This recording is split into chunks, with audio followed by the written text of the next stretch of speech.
what you want, when you want it, where you want it. This is The Mesh.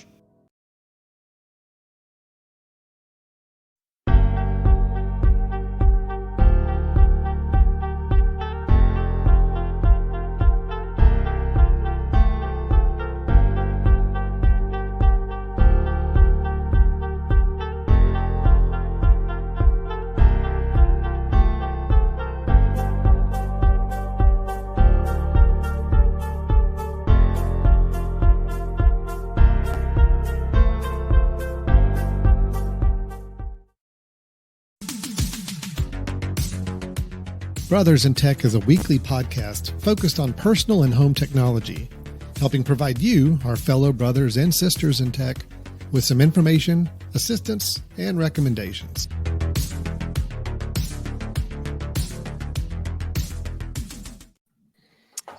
Hello, everyone, and welcome to Brothers in Tech here on the Mesh.tv podcast network. My name is Alan Jackson. Off to my right on the video screen is Brian Jackson, my actual brother, my real brother, my brother in tech, brother in all sense of the term brother. So, how you doing, Brian? Brother extraordinaire. I am brother, all-encompassing brother. Yes. Yeah, You Alan, thank you, Alan.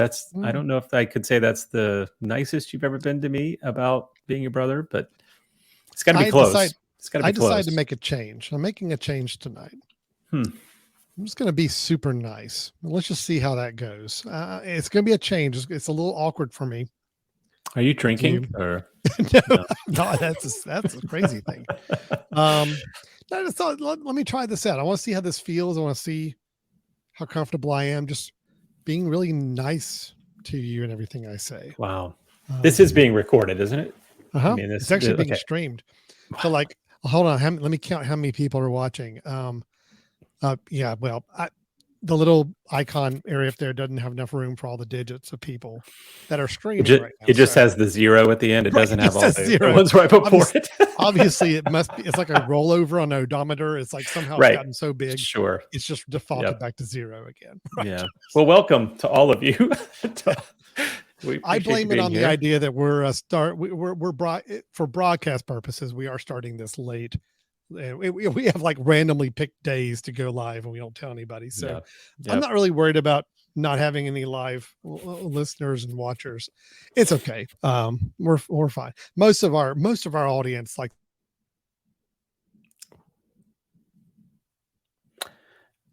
and for those who happen to be with me right now with Alan frozen, this is one of the reasons we are starting late today. So Alan, who was frozen there for about 10 seconds.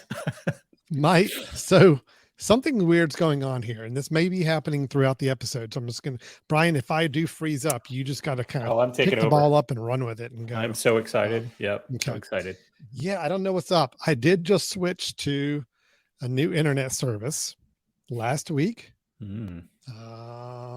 Don't know if that has anything to do with it. I'm not going to say the name of the company because I don't want to get involved with company names right now, but we did roll out a fiber line internet connection to our house. It had been working really good until I got on this streaming application here, and now it's frozen up on me several times. I'm not saying it's the internet.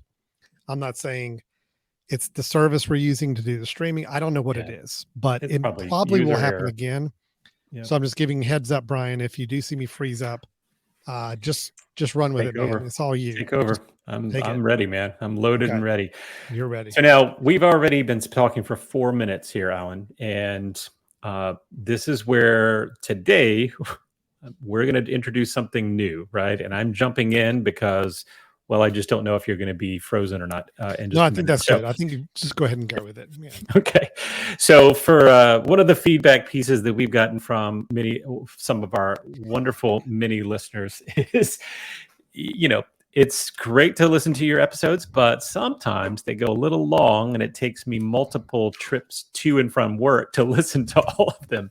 So, what we're going to do is we're going to mix it up a little bit. And I'm not saying we're changing things because we'll still have our deep dive episodes every so often, maybe once a week, maybe once every other week. But in the meantime, we're actually going to bring in some quick hitter short episodes in which you can get 1 or 2 tips from us and be on your way. And we don't take up the rest of your time, because we know you're probably not going to work, because you're getting there, sitting in the parking lot, wanting to listen to all of our episodes. And we understand that. So we're introducing tonight the BYTES. We are calling the BYTES, the BYTE BYTES. And these are the Brother and Tech BYTES. BYTES are going to be short. They're going to be quick hitters. They're going to be things that hopefully in the future will be under about 15 minutes, that you can listen, you can hear a tip or two, and then you're on your way. Unless we get Alan butting in like he's doing right now, and all of a sudden we start to get longer and longer and longer. I could have sworn that there's a rule somewhere that podcast episodes can't be shorter than an hour. So you're telling me we can actually do something that's less than 15 minutes? Well, we could if you would stop butting in, but yes. Okay. So BYTES are going to be things, and then this is clear. We mentioned a few episodes back that we've given in, we've committed that we are predominantly Mac people and unapologetically Mac people. But most of our BYTES are going to be things that are already built into your system, especially if you're a Mac person. And they may be things that you just didn't know that you had or that you could do. So not new apps, not downloading new things, not new services, not new hardware. These are things that you can do right away with your iPhone, iPad, or Mac. And hopefully we'll help you out a little bit in some sort of efficiency. So does that sound good, Alan? BYTES, quick and short hitter. You can jump in now. Quickly. Okay. Yes, Brian's great. Okay, thank you. Thank you. So, Alan, we're going to let you do the first BYTE. Now, normally there would only be 1 BYTE per episode, and it may even be one of us show up quick. Here you go. Here's one little thing I learned, and see you later. But for the intro, we thought we'd both be here for this, and we'd each bring a quick BYTE. And mine is really quick, because I know Alan's will take a little longer. So why don't you go ahead and jump into yours, Alan? Give us your first ever BYTE. Okay, here we go. So my first ever BYTE. I have talked about automations and shortcuts on the Mac in past episodes. And I've explained how you can go in and create an automation, create a shortcut, do some other things. I don't think I spent enough emphasis on letting you know that if you are running on a Mac or an iOS device, you have a shortcuts app on your Mac and on your iPhone or iPad. That app, when you open it up, and I'm going to show the screen here. For people on audio, I apologize. I'm going to try to talk through this the best I can. But when you open up your automations app, or your shortcuts, it's called, you are taken by default either to a gallery, which is basically like an app store for shortcuts. If shortcuts are like little mini automated scripts that can run on your computer and do certain functions automatically for you. Now, you may be kind of wary of getting into shortcuts because you've probably seen where you can go in and build a shortcut. And yeah, if you want to create a shortcut, it can get a little complicated. There's a lot you have to understand and work with to do. But the great thing about the automations or shortcuts app is that there's a tons of them already built for you that you can actually download and install very, very quickly and easily on your own computer. So for example, if I go to the shortcuts app and I go to the gallery is on the very top of the left-hand side. It's like that app store for shortcuts. I can see there's categories here, some for productivity, here's some for getting organized, here's some for photography. Any of these I see I want to add to my own shortcut library. All I have to do is hit the plus button on that icon. So for example, NPR News Now. If I open it up, it says, this is a shortcut that will play the latest news update from the NPR News podcast, which is updated every hour. Now that's pretty cool. And I can hit the button to say add shortcut. And it has now been added to my library. That's as simple as it is. That's all you have to do. So now if I go look at my shortcuts, these are shortcuts I have in my library. The NPR News one is right there up in that top corner, ready to go. So if I hit the play button on that at any time, anywhere time I'm working on my computer, It's going to do exactly what it just said it's going to do. It is out now, opened up the podcast app on my computer. You're not seeing it because I don't have that window open, but it just opened up a podcast app and started playing the NPR news today as of 8 p.m. Eastern time, which is amazing. That's awesome. So that's what a shortcut will do. I wanted to show you with the few minutes I have left, because Brian has kept me at a very, very tight, strict time frame here, that I've pointed out a few shortcuts that I think are pretty crazy, specific, but things that could be really helpful for people, just to give you a sampling of what some of these shortcuts can do on your computer. So for example, turning text to audio. Okay. So what this shortcut does is if you play it, I'll tell you what I'm going to do. Let me share my entire window instead of sharing just the shortcuts, because I think that's going to show this off a little bit better. So I'm going to share my entire screen here. There's my shortcuts app. I'm going to hit the turn text into audio. And it says, okay, well, what's the text you want to turn into audio? And if I say, hello, brothers and tech listeners, say done, it has now created an audio file of that text. So if I say play it, you're not hearing it because I know you're not getting the sound from my computer, but it is the computer voice reading that text. So now I can save that as a file and I can use it for whatever I need to. Other little nice shortcuts. Google Translate from a shortcut. I know you can do Google Translate on the website and go to Google's Translate page. But if you just have a block of text like that you want to copy from somewhere on your computer, hit the Google Translate shortcut. And it says, okay, what do you want to translate? Something from your clipboard, like you copied from another application? Or do you just want to type in some text right now? I'm going to say, go ahead and enter some text. Hello, brothers and tech listeners. And I say done. And I say, what language? And it gave me, when I set this shortcut up, it let me pick some favorites. So I'm going to say Spanish. And I say done. And it is running. And there it is. Hola. I'm not even going to try to read it, but it's right there. And I can actually say, well, go ahead and copy it. Or I can share it with somebody using a share sheet. So you have that set up as a quick one as well. Wow. Now, Brian, this is one that I haven't got quite right to work yet, but I love the idea behind it. How many times do we ever, when somebody asks us or writes us an email and says, hey, when are you available on a certain day for a meeting? Now, you could either send them to your own calendar if you have a way of sharing your calendar with somebody and let them pick a time on it. A lot of people don't have that set up or may not find that the easiest way to do it. Or you can go to your own calendar and look on it and say, well, I'm available from 9 to 10 or from 1 to 2. And you have to type that back into a note or email. There's actually a shortcut called share availability. If I hit it, it asks me what day do I want to give them. So if I say the 30th and say done, then how do I want to share my availability with somebody? I can say, well, let's do it as a note. Then that is basically the text it comes up with right there. And it says, I am free on 8:30 between start of day 7:45 a.m., 9:15 to 10, or 11 a.m. to end of the day. Now, the reason I say this doesn't quite work right is because I'm not free tomorrow from 11 a.m. to the end of the day. I don't know how it's pulling that in. So I need to troubleshoot that a little bit, but the concept is great. So I think if you're using the Mac Calendar app exclusively, which I'm not, that may work perfectly. Yeah. But, anyway, so you could just copy that right there and paste it into an email. And you did that without having to go look at your calendar and find all those open times. Really quick, just a couple quick more. This is one I don't need to showcase because I'm on a blank screen. But if you have a desktop full of icons and you want a shortcut that just hides them for a while, let's say you're doing a video conference and you want to share your screen and you don't want to have all your desktop icons on there.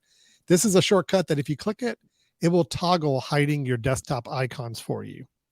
And then when you're ready to show them again, you click it again and it will pop all your desktop icons back on your screen.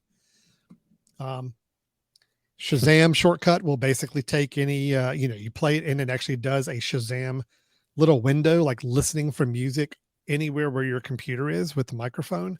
So if you just happen to be somewhere and you're on your Mac and you want to listen and kind of have Shazam a song, there's a shortcut to do it. And it's great. This one's a really easy one. Search list in Google. This is where you can go in and have Google open up multiple windows with searches on different terms in each window all at one time.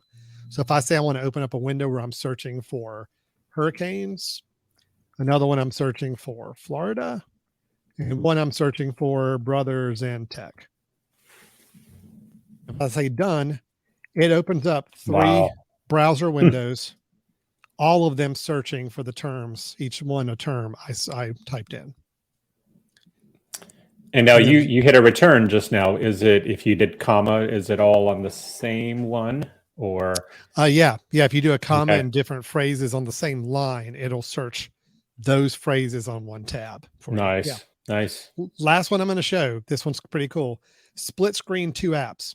So if I hit this button, it is going to, it's doing it on the other window. That's a shame. I had told it 2 apps that I wanted to have it run split screen.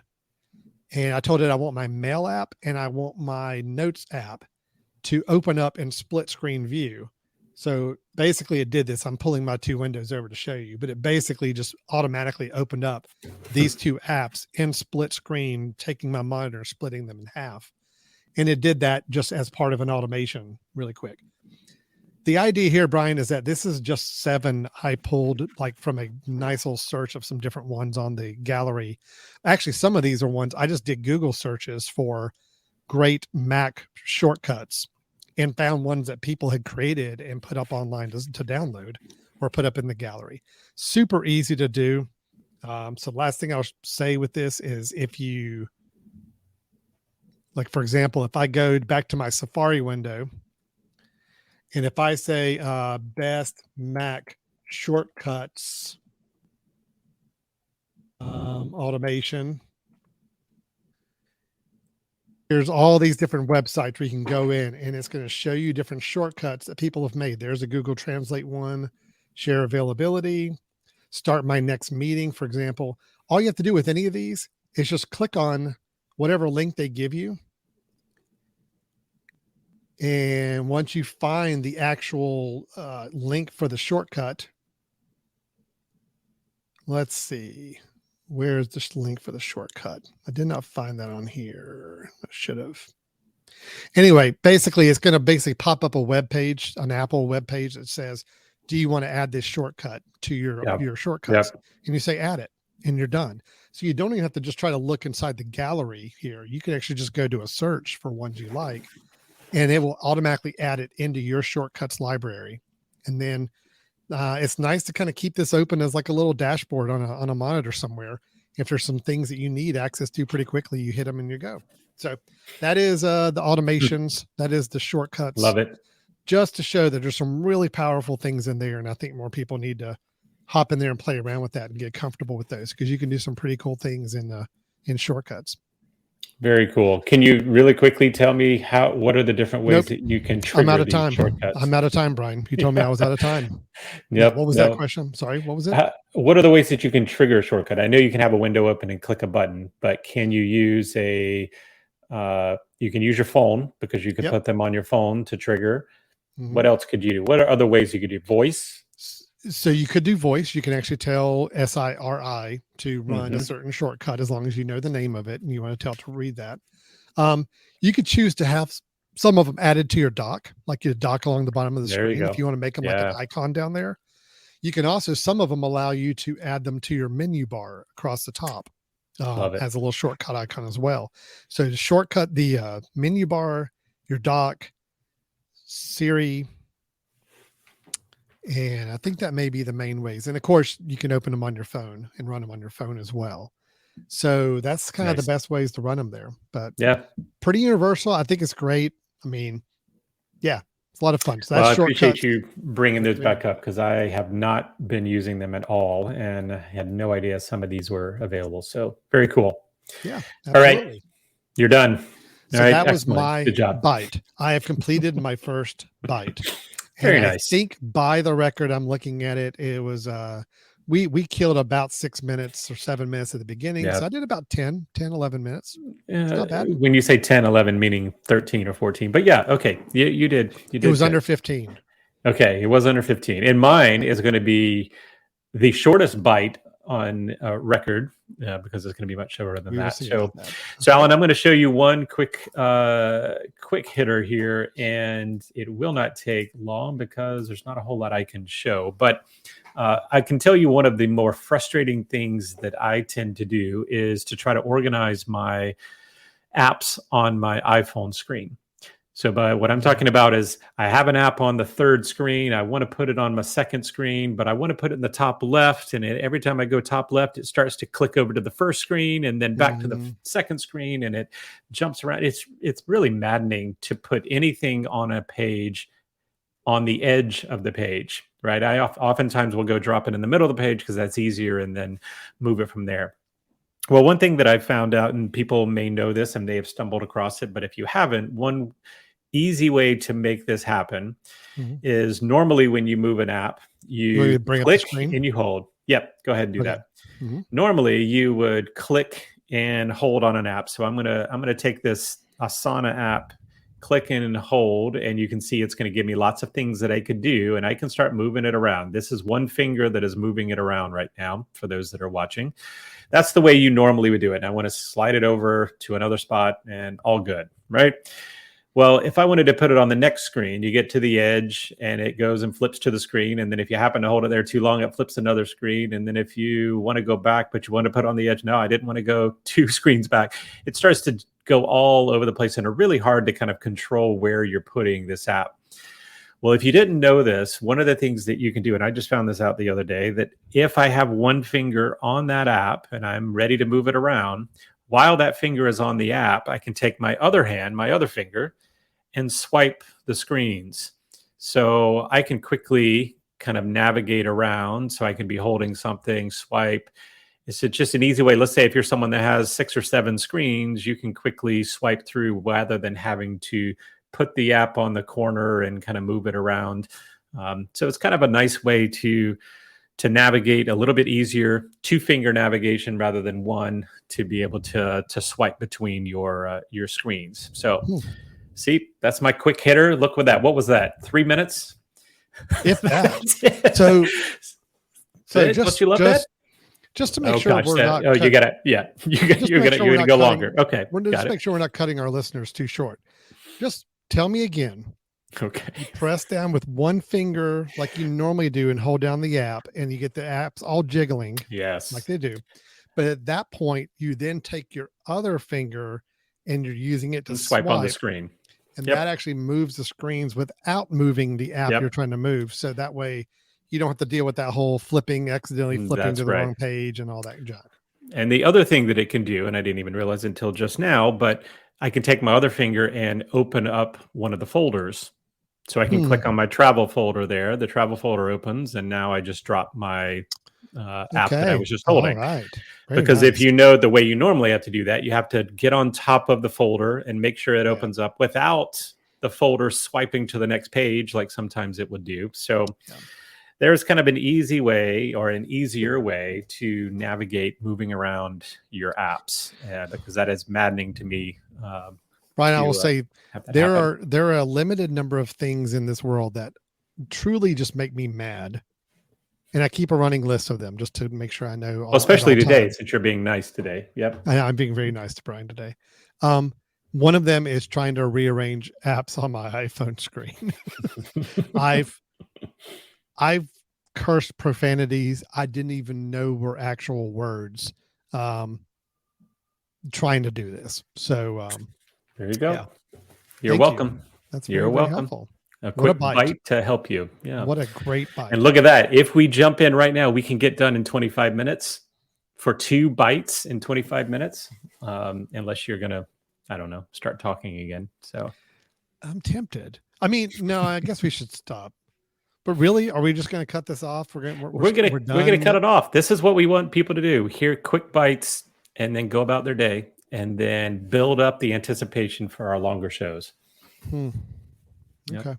And remember, the next bite that you see will probably just be one of these things. So even quicker. Right, Alan? Okay. No, I'm good. I'm game. Sounds good to me. Yep. So This is just, it's weird. Are we done? I mean, are we done? We now? are. We are seriously done, and you need to be ready to pull up our closing, which usually takes you a while to do. It does, and And I'm still off my game right now. I'm like, yep. Thank you everybody for listening. Thank you for listening. What am I going to do with the rest of my night? Jeez. You probably don't even need to ask me, like, how do you contact us? Info at the mesh.tv, that's fine. www.brothers-n-tech.com. You know what? They know it, right? They're here for the bite, right? Okay. They took a bite. They're moving on to their day. They're moving on to their day. So I should play the closing now. You should do it. You should do it. We're done. All right. We'll see everybody. We'll see everybody next time. That's weird. Okay. See ya. Bye-bye. Bye-bye.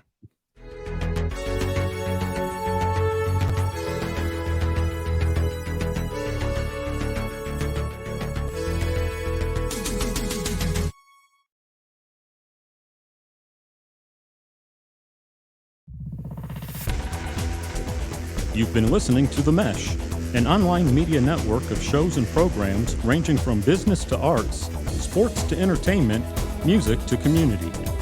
All programs are available on the website as well as through iTunes and YouTube. Check us out online at themesh.tv. Discover other network shows and give us feedback on what you just heard.